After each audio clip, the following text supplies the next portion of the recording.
ராஜா கிட்ட கேள்வியா கேட்டேன், பல கேள்விகளை கேட்டேன். அவரு ஐயா நான் என்ன கேட்டேன், ஐயா ஐயா இந்த இந்த வரியை எடுத்துக்கிறீ இல்லையா, அது எந்த வடிவத்தில் மக்களுக்கு திருப்பி வரும்னு கேட்டேன். நாங்கள் ரோடு போடுவோம், வீடு கட்டுவோம். ரோடை போட்டு 50 கிலோமீட்டருக்கு 50 ரூபா கப்பா வச்சுலிப்பீங்களா?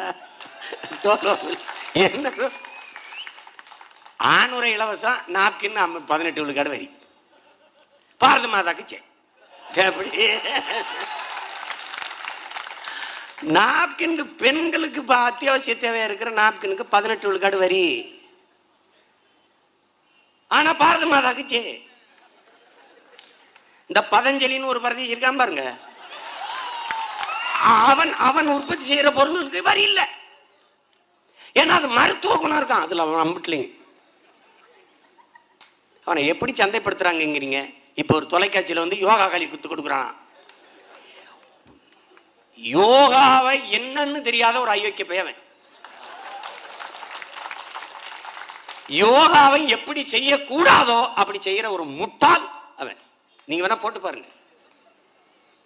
பயிற்சி யோகா என்பது ஒரு இறகை, ஒரு கோழி இறகை, ஒரு பறகையின் இறகை மேல தூக்கி விட்டா எப்படி வருமோ அவ்வளவு மெல்லிய அசைவாக செய்யணும் யோகாவை.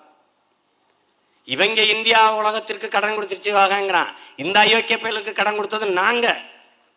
எங்களுடைய ஓக கலை தாண்டா நீங்க சமஸ்கிருதத்துல யோகம்னு சொல்லி கொண்டிருக்கிறீங்க. உலகம் பூரா இருக்கிற குங்ஃபு, கராத்தே, இந்த ஜூடோ, இந்த இளவு கர்மாந்திரம் என்னோட 5000 ஆண்டுகளுக்கு மொத்த குத்து வரிசைடா. இல்லைன்னு சொல்ல சொல்லு யாராவது வா, ஏன்னா நான் கத்தவன். குத்து வரிசையில் என்ன தடை, அடி, கால்மானம், கைமானம், அது எப்படி கராத்தில் இருக்கு, எப்படி குங்ஃபுல இருக்கு. நீ மத்தாள்னா பரவாயில்ல, நான் செஞ்சு காட்டிடுவேன். நீ அப்படிலாம் பிராக்டிக்கல், நோ தியரி, பிராக்டிக்கலா செஞ்சு காட்டிடுவேன். யோகானா எங்களுக்கு என்னன்னு தெரியாதா? அவர் செய்யற யோகாவை ஒரு தடவை பாருங்க, அது யோகாவா? அவர் தயாரிக்கிற இதுக்கு வந்து வரி இல்லை. நான் வேளாண்மையை அரசு தொழிலாக மாற்றுவேன். வேளாண் இந்த பாருங்க, நிலமும் வளமும் சார்ந்த தொழிற்சாலைகள், வேலை வாய்ப்பு, வளர்ச்சி, இது எங்களுடைய வரைவு. எங்கு பார்த்தாலும் தொழிற்சாலை இருக்கும். ஆனா கார் தயாரிக்கிறது, அலைபேசி தயாரிக்கிறது அதல்ல, கள்ளமிட்டாய் தயாரிக்கிறது, என்ன உற்பத்தி செய்யறது, பழக்கூழ் தயாரிக்கிறது, பழச்சாறு, என் நிலமும் வளமும் சார்ந்த தொழிற்சாலைகள், வேலை வாய்ப்பு, வளர்ச்சி. வேலை இல்லை என்று யாரும் சொல்லக்கூடாது. பசி என்ற வார்த்தையே தமிழர் நிலத்துல இருக்காது, அழிச்சு. நாங்களே விவசாயம் செய்வோம், நாங்களே விவசாயம் செய்வோம். அவசர கூட்டம்லாம் வேளாண் பண்ணையிலே நடக்கும். திடீர்னு ஆலோசனை, அமைச்சருக்கு முதலமைச்சரா எங்கடா இருக்க, மாட்டு பண்ணையில் உட்காந்து பேசிட்டு இருக்காங்க ஐயா, நடக்கும்.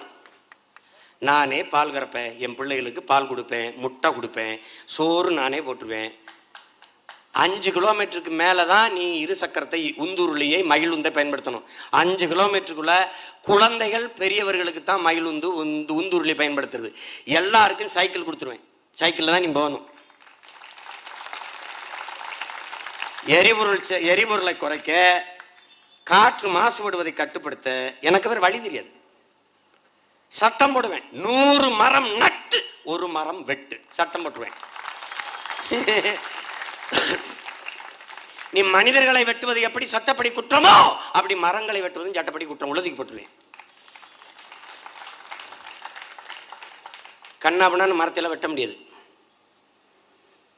மரம் மண்ணின் வரம், அதை வளர்ப்பதே மனிதாரம். சட்டம் போட்டு மரங்களை வளர்ப்போம். பச்சை பசேர் என்று என் தாய் நிலத்தை மாற்றுவேன்.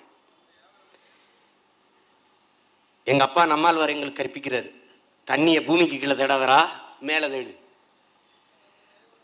மேகத்தில் இருக்குடா தண்ணீர், அதை அறுவடை செய்கிற ஆற்றல் மரங்களுக்கு தாண்டா இருக்கு, மரத்தை வள.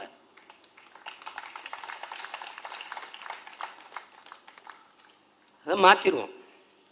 எங்க ஐயா வரும்போது 3 ஒவ்வொரு கிராமத்திலையும் தொடக்கப்பள்ளி, 3 கிலோமீட்டருக்கு ஒரு உயர்நிலை பள்ளி, 5 கிலோமீட்டருக்கு ஒரு மேல்நிலை பள்ளி, எல்லாத்தையும் மூடிட்டான். அப்போ திருப்பி அவன் பேரப்பிள்ளை வந்து ஒவ்வொரு தாய் கிராமத்துலையும் ஒவ்வொரு சிற்றூர்லையும் தொடக்கப்பள்ளி.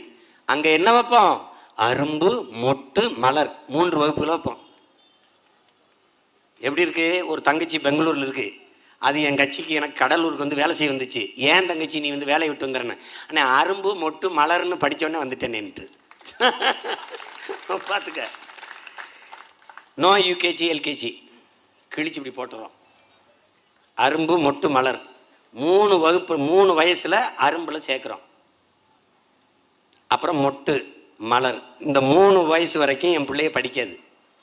அது பாட்டுக்கு விளையாடிக்கிட்டு கதை சொல்லிக்கிட்டு இருப்போம், பாட்டு போடுவோம், அது பாட்டுக்கு வரும் 2 மணி நேரம்.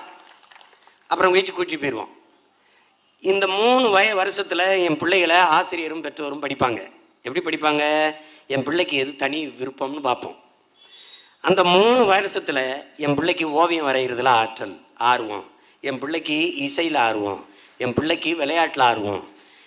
இதை வந்து எனக்கு 6 வயசில் நான் ஒன்றா போய் சேர்ப்பேன். உலகத்திலே கல்வியில் சிறந்த நாடு தென்கொரியா. தலை சிறந்த நாடு 5 நாட்டில் தென்கொரியா, 2வது ஜப்பான், 3வது சிங்கப்பூர், 4வது ஹாங்காங், 5வது பின்லாந்து.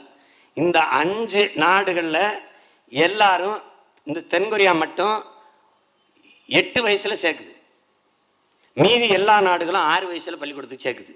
நானும் 6 வயசில் பிள்ளைய பள்ளிக்கூடத்தில் சேர்ப்பேன், 1ஆம் வகுப்பு. என் பிள்ளைக்கு விளையாட்டு நல்ல ஆர்வமாக இருக்கான். விளையாட்டில் ஐயா எது எடுத்தாலும் விளையாடிக்கிட்டே திடுறான். டக்குன்னு அவனை தூக்கி விளையாட்டு தான் முதன்மை கல்வி. நாங்களும் பல ஆயிரக்கணக்கான உஷன் பெல்ட்டை உருவாக்கணும்ல, போடுவாங்க விளையாட்டு.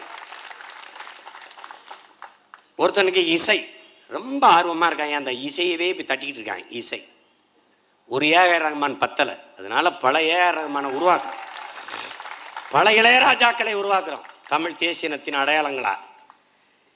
பாடுறது தனித்திறனா, பாடுறதா அது கல்வி, விளையாட்டா அது கல்வி, ஓவியமா அது கல்வி. எது முதன்மை பாடமோ அதில் தேர்ச்சி விட்டால் அவன் தேர்ச்சி. தமிழில் தோத்துட்டாரு, ஆங்கிலத்தில் தோத்துட்டாரு, கணிதத்தில் தோத்துட்டாரு, புவியியலில் தோத்துட்டாரு, ஆனாலும் அவன் பாஸ். மற்றெல்லாம் துணை பாடங்கள் தான். முதன்மை கல்வி எது? தனித்திறன் தான் கல்வி.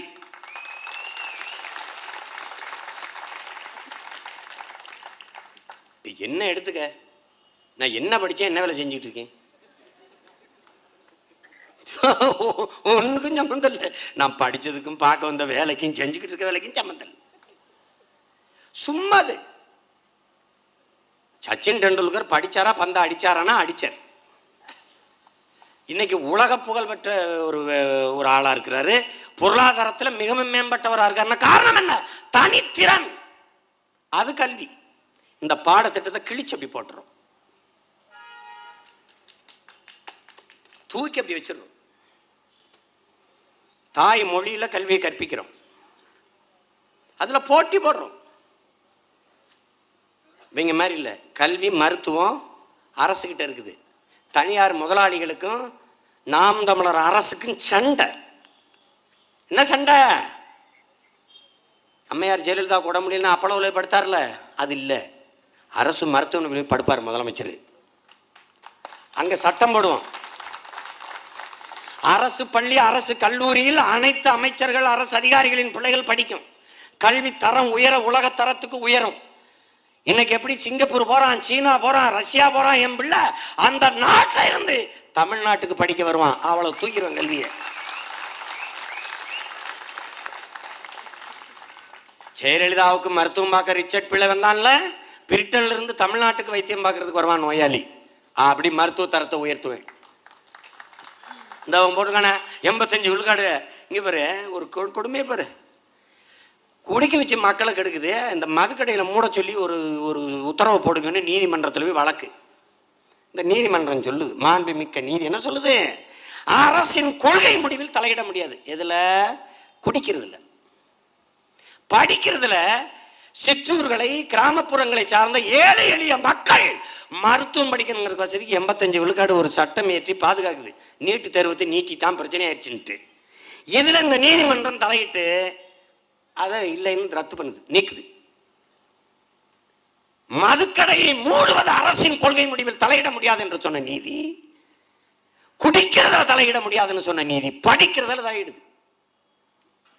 இப்ப நாங்க முதலமைச்சர் பாருங்க, இப்ப நம்ம ஆட்சி, ஐயா நீதிமன்றம் சொல்லிடுச்சு 55 விழுக்காடு செல்லாதுன்னு, நீதிமன்றத்தை ஆணையை மதிக்கிறோம், அவ்வளோ முடிஞ்சு வச்சு. இப்போ நேர்காணல், மருத்துவ படிப்புக்கு நேர்காணல், சான்றிதழ், அரசு கல்லூரி அரசு பள்ளியில் படித்தவனுக்காக போட்டேன்னா நீ என்ன தங்கியிருந்து பண்ணுவ, என்ன பண்ணுவ நீ? இதுவாது 85, நாங்கள் வந்து 95 போடுவோம்.